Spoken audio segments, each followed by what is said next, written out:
Bonjour tout le monde, bienvenue dans une nouvelle vidéo. On se retrouve aujourd'hui, on est sur un ferry toujours au Canada, à l'ouest du Canada, l'ouest de Vancouver. On va aller se rendre sur Vancouver Island, qui est un des endroits magnifiques. Comme vous pouvez le voir autour de moi, il y a le soleil qui va vous flasher un petit peu derrière, mais on a des paysages absolument incroyables, à 360 degrés, qui sont fous de chez fous. Je trouve les ferries, c'est des terrains de jeu incroyables pour faire les photos. Il y a toujours plein d'activités, ça bouge de partout.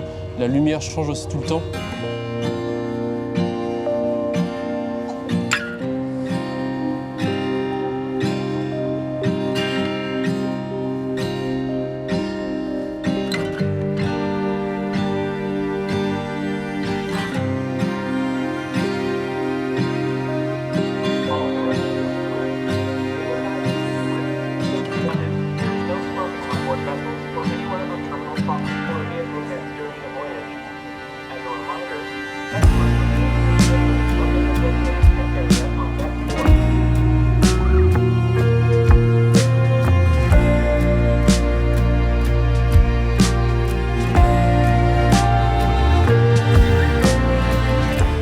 Je sais pas si vous verrez bien, sur les montagnes tout au bout là-bas, j'ai l'impression qu'il y a encore de la neige qui est possible. Là on est mi-septembre et il fait 15 degrés à peu près. Vous voyez, j'ai mon pull sur moi. C'est trop beau, je suis trop content d'être là.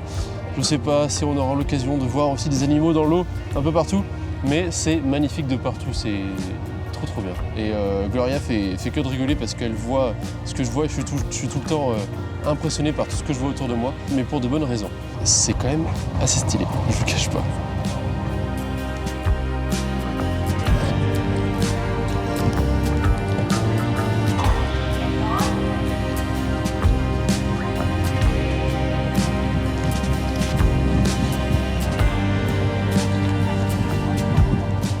Il y a des endroits vraiment jolis à prendre en photo, mais il faut que j'attende que des gens passent par l'endroit. Il y a des espèces de lignes jaunes, vertes, avec la petite bouée rouge-orange là.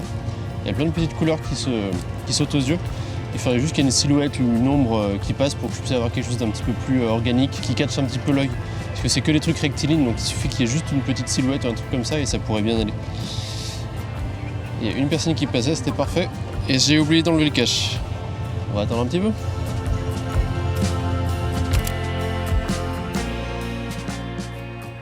Quelques conseils avant de retourner dans la vidéo. Déjà, pensez à prendre le ferry à des heures propices pour la photographie.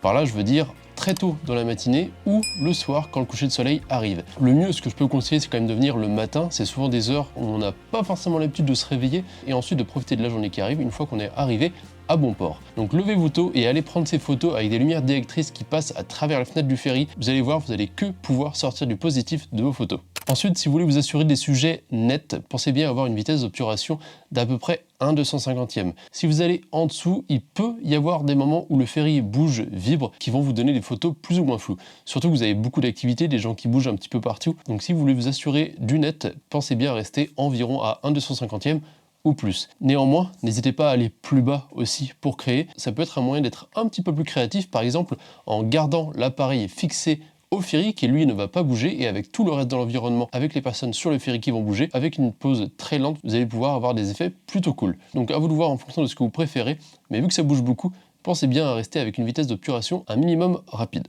Vu qu'il y a beaucoup de monde, l'avantage des ferries, c'est que beaucoup sont captivés par le paysage qui vous entoure. C'est un gros avantage pour nous, parce qu'on va pouvoir faire nos photos de façon tranquille. Vous allez voir dans la vidéo juste après, je suis allé dessous dans le bateau.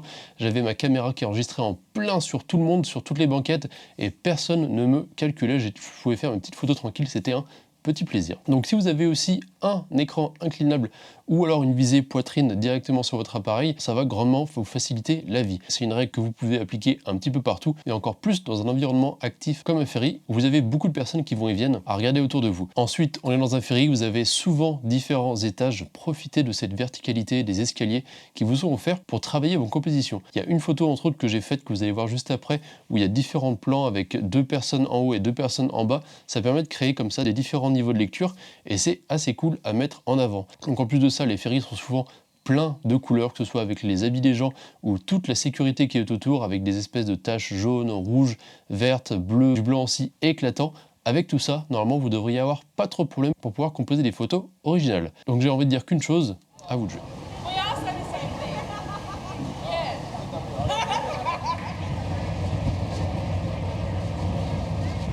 Là, j'ai un petit truc graphique que j'aime beaucoup. Je pense que ça peut passer si je mets à 125 f22 histoire d'être tranquille, net de partout. Faut juste pas que je bouge au moment où je prends la photo, mais j'aime bien ce que ça donne. Peut-être je vais mettre à f16 histoire de m'assurer le coup. Voilà, une de plus. J'aime beaucoup. Juste une petite touche jaune avec le ciel bleu et la porte bleue qui se rappelle. Je voulais la cheminée qui était derrière là, mais on la voit pas bien et je pense que ça va faire juste un petit peu trop de détails. Je voulais un truc assez minimaliste. Please return to your vehicle. Your alarm is sounding.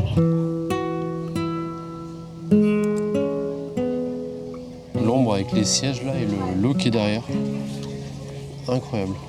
Enfin, incroyable, j'exagère peut-être un peu, mais c'est vraiment très joli.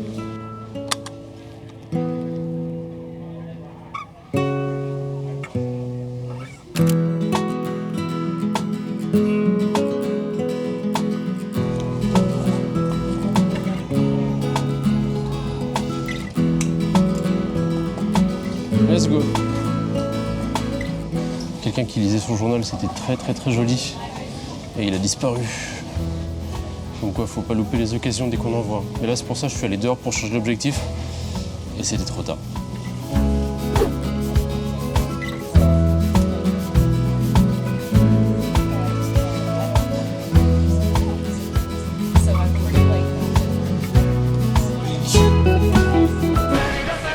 Il y a tout qui me gêne, je peux pas vraiment, l'angle est pas foufou. Peut-être que si je me mets là. Le seul truc intéressant que je peux faire ici, c'est s'il se tourne vers moi et qu'il a un regard caméra. Sans ça, je peux pas faire grand chose. Il est recroquevillé derrière son épaule et c'est un peu délicat à prendre en photo. Je vais peut-être prendre une photo quand même.